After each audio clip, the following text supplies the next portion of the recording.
Private labeling, specifically in the beard care cosmetic industry, seems to have some confusion. Is it terrible? Is it something to avoid and be really angry about? Or is it an option that makes sense in situations and could actually be better in some circumstances?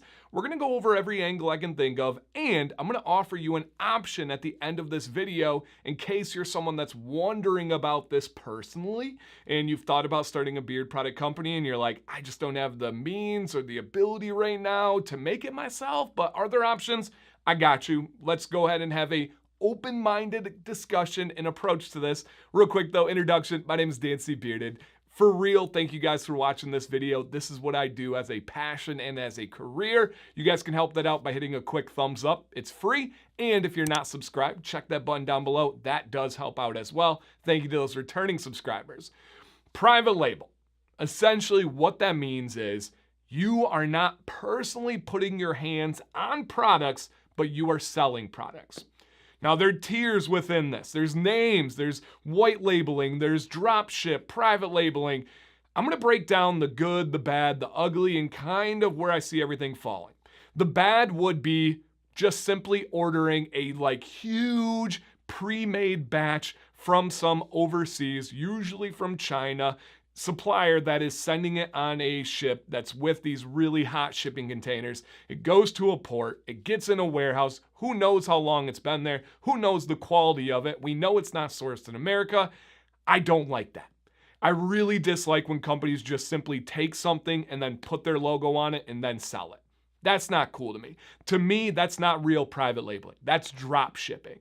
And I'm not a fan. I don't think that that is something that's able to be sold in an honest way. I don't think that that's something that's going to be of the best quality if that's what you're looking for, and that's not something that I support personally. That is on one end of this spectrum.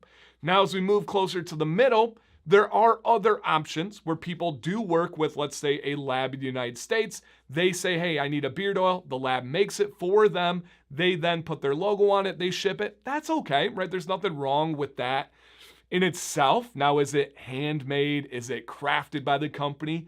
No, but at least it's in America. It's a quality product. You know it's not sitting in a shipping container in a warehouse. That's better. The ideal situation for me, and one that I genuinely don't mind, it actually has a whole bunch of positives, and this is not against the handmade small batch making it at home. That's amazing as well. You guys know I love that, and I've done a lot to support every type of company that is in a positive way, would be you reach out to a manufacturer, you reach out to a lab, you connect with someone that creates products, and together you make a product that you want. Let's say you are the company. You bring a list and say, hey man, I want to make a blend that has argan, jojoba, metal foam, grapeseed, rosehip, whatever it is. And they say, okay, we can do that. And then you tell them, I want it ratioed out at 20%, 15, 15, 10, and you make the numbers.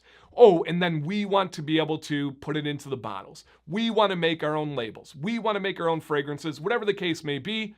I actually love that approach. When making products, you can save money and time by going with people that have the ability. Now, how do you save money? They can order big stocks, right? The more you buy in bulk, the more money you save, and it can still remain quality.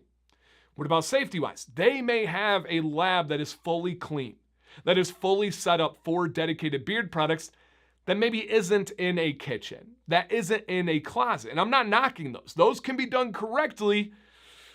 They can also be kind of gross as well. Just simply saying, hey, small batch made in my kitchen doesn't mean that it's automatically a round of applause.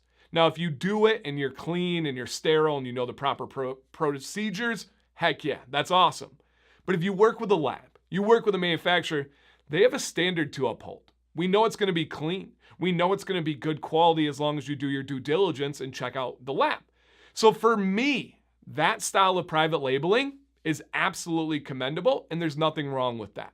Now, some people out there listening right now, they're like, I hear you, Dan, you're not wrong, but I prefer people to have their hands on the product. I like true small batch, truly made at their home. Hey, nothing wrong with that at all. Just consider that if it's somebody that's doing this with their own and working with a lab, Not only is it supporting that person making it and making the company themselves, you're also supporting an American lab, a handmade lab. They're doing it. So just a little bit of perspective there.